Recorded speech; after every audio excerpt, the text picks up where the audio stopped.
Welcome to Lecture 6 of Introduction to Computer Architecture. I'm Simon Moore and today I'm going to tell you about processor pipelines. Let's remind ourselves of the steps needed to execute an instruction, and then we'll look at how to turn those steps into hardware blocks. So of course, to begin with, we've got the program counter that's used to look up the instruction, to do instruction fetch from an instruction memory. We then, from that instruction, extract the source and destination register numbers and use those to look up the values, to read values from the register file. And then, depending on the instruction class, we go on to use the ALU to calculate either some sort of arithmetic or logical result, or the memory address for a load or a store, or we might use it for branch comparison. And then if it was a branch instruction, we would obviously, having computed the branch target, we would jump to the branch, or of course we just move to the next instruction. We of course access the data memory for a load or store data to memory, and then we write the result back to the register file. So let's now look at a block diagram of the same thing. So if we've got some sort of branch unit that's going to control what happens with the program counter, we feed the program counter into an instruction memory. And then from that instruction memory, of course, we read out an instruction, and from that we can extract source and destination register numbers and feed those into the register file. And bear in mind, the register file is basically just a tiny little memory that stores 32 values, and so RS1 and RS2 are source addresses, and we can do two parallel reads in this example. And of course we've got the destination register RD that we'll use to write the any updated register to. We also feed the instruction into a decode unit for the immediate, and this extracts all those immediate bits, extracts that constant out of the instruction, and that might be used as a jump offset that we feed to the branch unit if there is a branch. We can also feed it through to the rest of the pipeline as operand 2. So we've got a multiplexer there that decides whether we use the result from reading RS2 from the register file or using the immediate. So that gives us two source operands, which we can then feed into the ALU to perform execute, to actually do the operation for the instruction. And from execute we either get an ALU result in the case of an arithmetic operation, or if it's a load or store instruction, then we will have computed the address.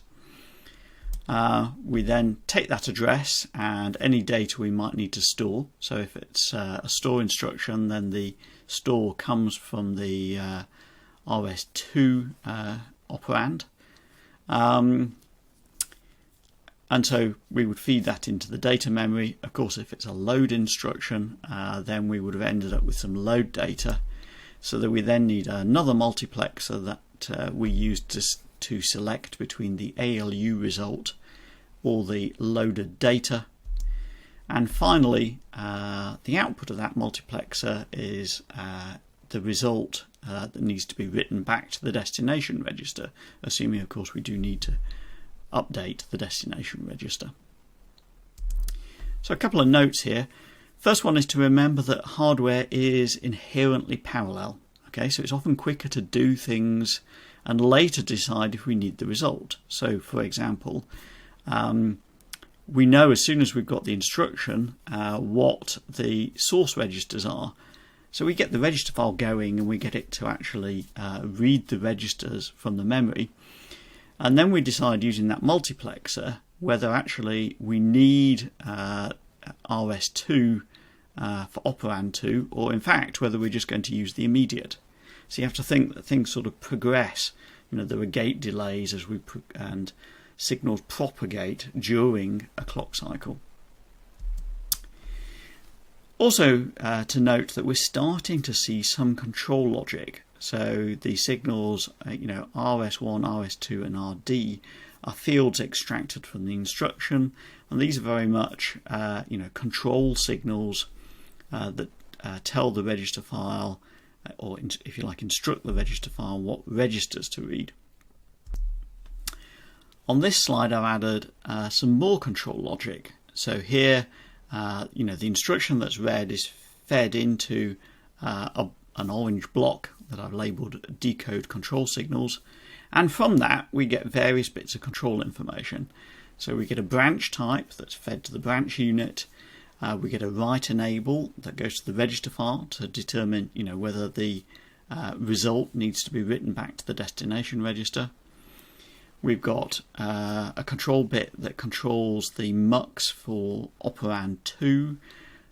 We've got some signals for the ALU operand. We've got a control signal that determines whether the data memory will be a read or a write, or whether there'll be no operation at all. And finally, on the far right, we've got a control signal that determines which source result we're interested in. And other control signals appear from the ALU, so we get things like 0 and sign information from the ALU. So what I've just described to you is a sort of data path. It's the elements that process data and addresses in the CPU, and we're now going to look in a bit more detail at what's inside those blocks, starting with instruction fetch. So instruction fetch, we start within the branch unit, and the branch unit produces the program counter value that we feed into instruction memory. In the previous cycle, we will have determined whether we're going to take the current program counter value and just add 4 to it to basically get the next instruction. Remember that the instructions we're looking at in these lectures are all 32 bits, so 4 bytes long. So if we add 4 to the program counter, we get the next instruction. On this figure, there are also some multiplexers that determine how we might execute branch instructions. So for instance, if we want to add an immediate to the program counter, or if we want to use RS1 as a source register and then add an immediate to that. So using these sort of multiplexers and the control signals, we can then implement simply going to the next instruction, doing a branch, or doing some form of jump. So once we've fetched the instruction, we've then got the information we need to be able to read the registers. So we've got we can read 2 register operands and then perform the arithmetic or logical operation to produce a result. And of course, any result we produce, we could then write back to the destination register. The line is dotted because we knew from the previous diagram we'll sort of need to extend this a little bit further to take into account memory loads. So for I-type instructions where we've got an immediate, we will still read both register operands. We'll just ignore operand 2. We've got to decode the immediate and then feed that through as operand 2 via a multiplexer. Okay, and then obviously do the arithmetic operation using the ALU and write any result back. Just a reminder from the previous lecture about extracting immediates. Encoding of immediates is designed to keep decoding hardware simple, and yeah, I think I'll just leave it at that.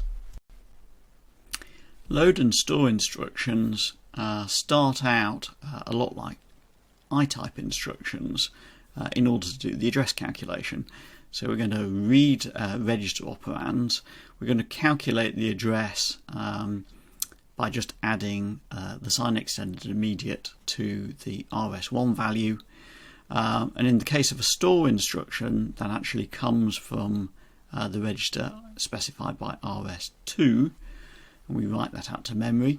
And if it's a load instruction, we read the value from memory and update the destination register.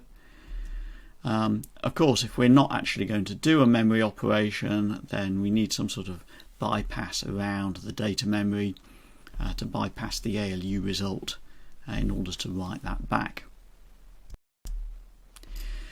Branch instructions also read register operations. We can use the ALU to do comparison, so we could use the ALU to subtract the operands, and then we can check 0 and sign outputs to determine whether the branch is going to happen or not.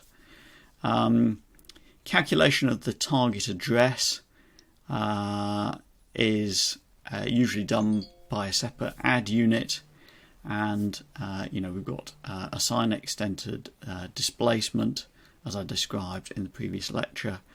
So this is the immediate value that we then add to the program counter value if the condition is true and we want to take the branch. So if we compose all of those elements, we get the diagram that we had earlier. Okay. Now I'd like to talk a little bit more about data path versus control path. So the data path is the blue boxes and black lines in the previous figure. The data flows through the data path, with some of the data coming from the instruction, so things like immediates, and others coming from registers. The control path is the orange boxes and lines in the figure. The control path signals are determined by the instruction once we've decoded it, and other microarchitectural states, so things like the result of the ALU operation, whether that was 0 or negative. Now remember that hardware is physical. The data path is fixed, and the control determines how each part of the data path is used to perform each instruction. And in the next slides I will show you which blocks in the data path are enabled by the control for different classes of instruction.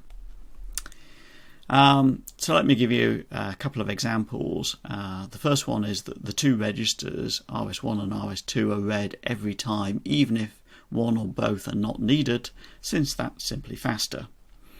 And another example is, add, the add immediate instruction, add I, load word, store word, and so on, all calls the ALU to do addition. But of these, only LW and SW, so load word and store word, actually access data memory. Okay, so when we decode the instruction, we're going to say for all of these instructions, they all do add, because they're either doing add of data or they're doing an address calculation, which involves an add. And then, later control signals will determine whether memory is accessed or whether the add is just written back to a register. Let's first explore control for R-type instructions. Remember, these are register-to-register instructions. So obviously we go and fetch the instruction, and once we fetch the instruction, that goes into a decode unit that decodes those control signals. And from that decode control signals box we see in orange, obviously there is no branch for an R-type. We are going to write back a result, so there's a write back signal going to the register file. The multiplexer for operand 2 will select that we are going to use register RS2. The ALU will be sent an ALU operation. We don't do data memory access, so we're just going to use the ALU result that will be fed round to the final multiplexer in the pipeline. Therefore, the final multiplexer in the pipeline selects the ALU result as its source, and that goes round the write back path and back into the register file, and that completes execution of an R-type instruction.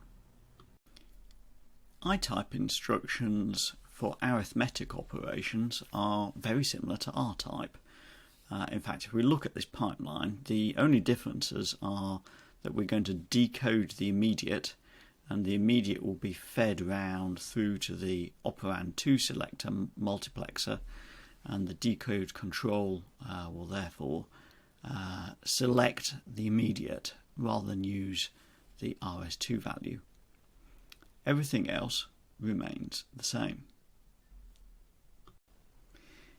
The I-type format is also used for load instructions, but unlike the arithmetic I-type instructions, for load operations, of course, we're going to actually load something from data memory.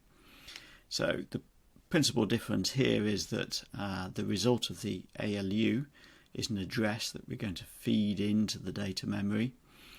The data memory will be given a memory operation of read, and once we've read that data out, so the loaded data will go into the final mux, and therefore the final mux control is to select the source from the loaded data, and that then gets written back to the register file. But everything else remains the same. Store instructions use the S-type format. You'll remember from a previous lecture that the S-type format is actually very similar to the I-type format, except the immediate bits are extracted slightly differently, and also we have two source registers. So the address is computed using an immediate and RS1, and we do add on that, and that forms the address that goes into the data memory.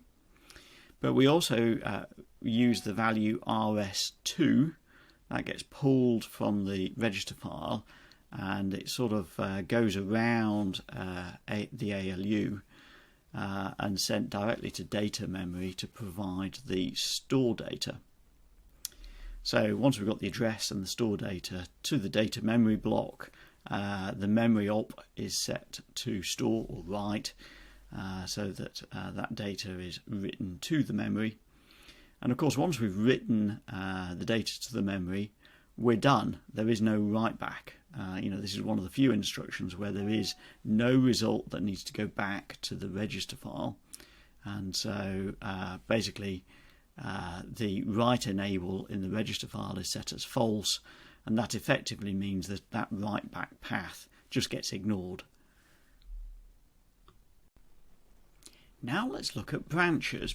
Branches use the B-type instruction format, and of course branches are really rather different when we come to use the pipeline. So first obvious thing is we've actually got some sort of branch type, so the decoded instruction will cause a branch type, in this case conditional branch, to be sent to the branch unit. The decoded immediate is a jump offset, which the branch unit will receive. And the branch unit also receives the sign and 0 flags from the ALU. We're going to use the ALU to actually do the comparison. So, for example, to compare whether the two registers that are equal or greater than, for example. There are always two source registers for a conditional branch. So those, of course, are read out of the register file as RS1 and RS2, fed into the ALU. Then typically the ALU does a subtract to basically check for equality or whether one number is greater than the other. The flags are then sent round to determine whether the branch is taken or not. And of course there's no use of data memory, and there's no value written back to the register file. So we've just seen how we can use the statically laid out pipeline, so physical hardware actually physically laid out, and how we can control it. So let's have a think about the performance issues for that data path. So the longest delay determines the clock period, and the critical path is typically for a load instruction. So, we read the load instruction, we have to read the register file, use the ALU to do the address calculation, do a data memory lookup, and then write a result back to the register file. It's not feasible to vary the period of the clock for different instructions, and it sort of violates the design principle of making the common case fast. So we're going to improve the performance using a technique called pipelining. Pipelining is a bit like an assembly line but for instructions.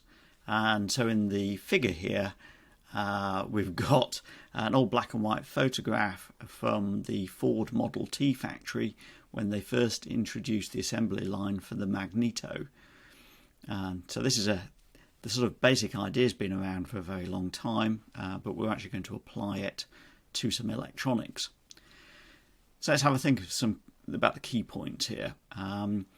So assembling one device may not be much faster. It's got to go all the way from one end of the assembly line to the other end. However, we can start fabricating, manufacturing a device far more frequently. Okay, so we actually get very good throughput, and we're going to try and do the same things for instructions. In other words, we're going to try and keep fetching instructions every clock cycle, and we're going to try and get them to go down the pipeline in step, so that we'll be actually trying to process more than one instruction at a time. Other key points are each stage of the assembly is specialized and optimized, and we can sort of see that in our data path. Every block in the data path has its own job to do. And finally, the assembly line can only go as fast as the slowest operation, and we're going to have the same impact on our pipeline. So we're going to take our RISC-V data path and turn it into a pipeline. We've identified 5 stages, 1 step per stage. So we've got instruction fetch. We fetch the instruction from memory. Then we do instruction decode and register fetch. That includes, calculating the immediate. We've then got the execute stage where we use the ALU to compute some operation or compute the address for a memory access. Then optionally we've got memory access, and then finally we write the result back to the register file. And so you can think of these 5 steps as 5 steps in an assembly line as we push instructions through. And one thing to remember is once we've got this in an assembly line, if you like, memory access isn't optional, so we can not do memory access when something like a normal add or subtract instructions hits the memory access phase, but nevertheless that instruction is still going to go into the memory access step, because this is now a production line and we do every step even if some of the steps are ignored. The other thing to note is you'll see in a bit we're going to actually do the branch operations in execute. So this sort of pipeline is referred to as a scalar pipeline. It is a simple linear pipeline that fetches one instruction at a time and then sends it down the pipeline to be executed. In contrast, and we'll talk briefly later on about superscalar pipelines, and in a superscalar pipeline for a high-end processor, it will aim to fetch 2, 4 or possibly even more instructions every clock cycle and attempt to execute several of them in parallel, though there are obviously limitations on this due to dependencies between instructions. Let's now look at pipeline performance. So if we assume just for illustrative purposes that register read or write takes of the order of 100 picoseconds and other stages take 200 picoseconds. So if we've got a a single cycle data path, and we're then going to compare it against a pipeline data path. So we've got some example instructions and types. So if we've got a load word instruction, that's 200 picoseconds for instruction fetch, 100 picoseconds for the register read, 200 for the ALU op, 200 for memory access, and 100 for the register write, and that gives us a total of 800 picoseconds. Store word is slightly faster than that because we don't need to do the final register write. Our type instructions are a little bit faster still. We've still got to fetch, read the registers, do the ALU operation, but of course we don't need to do memory access, but we do register write. And branches are slightly simpler still. That's if we're just trying to do the entire instruction within one clock cycle. Of course, if we can't vary the clock cycle time, and I've said it is actually electrically very difficult to vary the time, then if we're going to execute one instruction every clock cycle, we have to set the clock cycle time to be 800 picoseconds. And I can show that here. So here we've got an example of a sort of pipeline design and a single cycle design. So on the top we've got the single cycle design. We do all the steps needed to execute an instruction every time, and here I've illustrated this using load instructions. On the bottom figure we have a pipeline design, and here each step of the pipeline we're going to run at 200 picoseconds. In other words, the maximum time for any one step. And so here you'll see that we could look at fetching an instruction every single clock cycle. So the clock period will be 200 picoseconds, and we'll fetch every single cycle, and we'll aim to overlap the other operations. So register fetch, ALU, data access, and register write back. Will overlap those with other instructions in an assembly line. So if we then look at the pipeline speed up, if all the stages are balanced, all take the same amount of time. And so the time between the instructions pipelined is the time between the instructions for a non-pipelined version divided by the number of stages. Of course, if the pipeline isn't completely balanced, the speed up is slightly less. And remember that the speed up is due to increase in throughput. It doesn't actually improve latency, in other words the time for each instruction to be executed, and if anything it tends to actually slow the execution of any one instruction. So the performance is gained through parallelism, not through speeding up sequential execution. Pipelining is made much easier if the instruction set architecture is appropriately designed. So the RISC-V ISA has been very specifically designed for pipelining.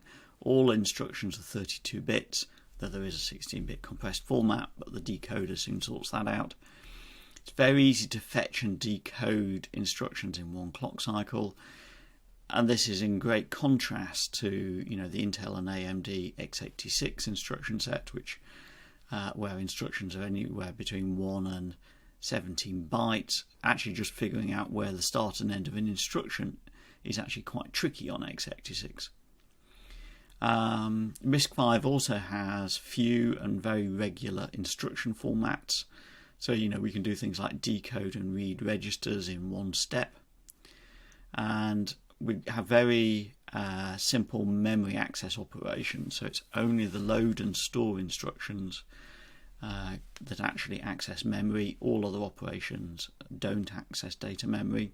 There again, in contrast to x86, where you can actually mix register operands with memory reads. And because the address calculations are so simple for the load and store instructions, we can just calculate the address in the third stage, in the execute stage, and access memory in the fourth stage. Now, when we build a pipeline, we actually run into a problem called hazards. So this is situations that prevent starting the next instruction in the next clock cycle. And we have structural hazards, so these are hazards where a resource is simply busy. We've got data hazard, so this is where we need to wait for the previous instruction to complete its data read or write or produce some value for us. And actually we'll see in a minute this is quite critical in order to preserve the sequential programming model, because we need to make sure that if we have instructions that, where one instruction produces a result that's needed by the next instruction, that we preserve that sequential model, even though we're trying to run these instructions in parallel down a pipeline. We also have control hazards, so this is deciding on the control action depending on the previous instruction. So, for example, with a conditional branch, it might take us a clock cycle or two to try and figure out that we've actually got a conditional branch, and if we're not careful we may have fetched some incorrect instructions, and we'll see that in a bit more detail in a minute. Let's look at structural hazards in a bit more detail. So this is where we have a conflict for a particular resource, and in our simple RISC-V pipeline, if we just had a single memory, then we would run into a bit of trouble. Loads and stores require data access, and instruction fetch would have to stall for that cycle, and that would then cause what we will refer to as a bubble in the pipeline. It would mean that when a load or store instruction is accessing memory, it would prevent us from simultaneously doing an instruction fetch. So the pipeline data paths require separate instruction and data memories, and it's actually typically separate instruction and data caches that get data from one physical memory hierarchy. And I'm going to tell you a lot more about memory hierarchies in a later lecture. But for now, just a quick recap that caches basically store recently used values or values that are likely to be used again soon, be it instructions or data. And so they basically, if you like, have a mirror or copy of what's in the main memory. Now let's turn to data hazards. So we can have an instruction that depends on completion of a computation by a previous instruction. So here we've got an example where we've got an add which produces a result in x19, and then we've got a subtract instruction that needs the result of that add in order to perform its subtract. And if we're trying to feed the instruction down the pipeline, then the add, we fetch it and we decode it, and when come round to execute it, and it has to go through the memory access stage, even though it doesn't do a memory access, but we've got this production line, so we have to do every step of the production line, and only when it hits write back do we finally have the updated x19 value. Therefore, we cannot fetch the subtract instruction, or we can't decode it until the add is in the memory access stage. Because if we delay it until then when we issue the subtract, when the subtract operation gets to the instruction decode phase, the write back will have happened, and we can actually read the correct x19 value. If we actually issued the subtract much earlier, we would run the risk that subtract would get the old x19 value, and that would therefore result in us not preserving the sequential execution model. We will, by the way, dig into this in even more detail next lecture. in order to resolve this dependency problem, we use forwarding, which is sometimes referred to as bypassing. So we basically want to try and use the result when it is computed and don't wait for it to be stored to the register file. So it actually requires extra connections in the data path, and here in the figure at the bottom we have an illustration over time that the add, the result from the add will need to get fed into execute. Remember, of course, this diagram is basically the same pipeline but spread over time. And we'll see in a bit how to actually introduce this forwarding into the main data path of the pipeline. We also run into problems with load instructions, and in fact load instructions are a little more tricky to handle, because if we have a load to use, so in the code we've got here, we've got a load word that loads a value into x1, and then we've got a subtract instruction that uses x1. The problem we have here is that we don't actually have the new value of x1 once we've finished execute. We actually have to wait until we've finished doing the memory access, and only at that point do we have the value to forward. And therefore load instructions, even if we have some sort of forwarding, are always going to result in a bubble in the pipeline. So let's look to see what the compiler can do to avoid bubbles being inserted into the pipeline. Basically, how can we reorder the code to avoid the use of the load result in the next instruction? And this is a technique referred to as load hoisting. So let's take a bit of example C code, very simple example. Let's assume the variables are stored on the stack. So we're going to load B and E from the stack. So that's what the first two load words are. Then we're going to add those together, the results in x3, and then we'll save that to the stack where presumably A is stored. We then need to load the value F. We add that together, and we store that result out to C. So the problem we've got here from a pipelining point of view is that the x2 values, there is a load to use dependency, and that will result in the add instructions stalling, so it takes a bit longer. Similarly, we've got the load into x4, and we've got a load to use dependency there, and that will similarly cause a stall. And the net result is that these instructions will take a total of 13 cycles to complete in the pipeline. Let's look at rearranging the code. So here all we've done is take put all three loads together, and critically we've inserted the load to get the x4 value, and inserted that so that there is an instruction between loading into x2 and using the x2 value. So that means that because we've got an instruction in the middle, we can fill that bubble in the pipeline, sometimes referred to as a load delay slot. We can fill that up, and there will be no stall. Similarly, the load to use for x4, there are several instructions in between, so there'll be no stall, and therefore this will complete in only 11 cycles.